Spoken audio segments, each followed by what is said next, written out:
దట్టమైన అడవి పక్కన గ్రామంలో రవి అనే దయగల వ్యక్తి ఉండేవాడు. ఒకరోజు అతను అడవి గుండా వెళ్తున్నప్పుడు బోనులో చిక్కుకున్న పులిని అనుకోకుండా చూశాడు.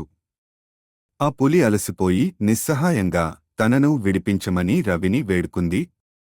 పులిపై జాలిపడి రవి బోను తెరిచాడు. పులి బయటకు వచ్చి తన కాలు చేతులు చాచి రవి వైపు చూసింది.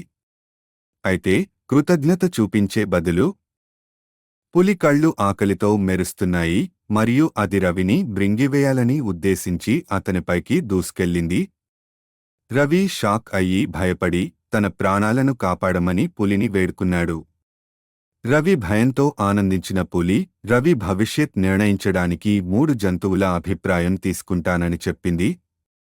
ఈ సమస్య నుండి బయటపడటానికి ఒక మార్గం దొరికిందనే ఆశతో రవి అంగీకరించాడు. పులి అడిగిన మొదటి జంతువు గొర్రె. అది అమాయకంగా పులితో ఏకీభవిస్తూ అవును, అతన్ని తినండి, అతను బొద్దుగా అన్నాడు అని చెప్పింది. రెండవ జంతువు మూర్ఖపు మేక కూడా పులిని తినమని చెప్పింది. అన్ని ఆశలు కోల్పోయినట్లు అనిపించింది రవికి. అప్పుడు పులి జాక్స్ అనే తెలివైన నక్కను జరిగింది అంతా చెప్పి రవిని తినాలవద్దా అని అడిగింది. పులి యొక్క మోసపూరిత స్వభావాన్ని పసిగట్టిన జాక్స్ దానిని మోసం చేయాలని నిర్ణయించుకుంది. జాక్స్ పులిని అసలు నువ్వు బోనులోకి ఎలా ప్రవేశించావు చూపెట్టమని అడిగింది. పులి గర్వంగా తన బలాన్ని ప్రదర్శిస్తూ తిరిగి బోనులోకి వెళ్ళింది. ఒక మోసపూరిత చిరునవ్వుతో జాక్స్ బోనును గట్టిగా మూసి పులిని మరోసారి బంధించింది.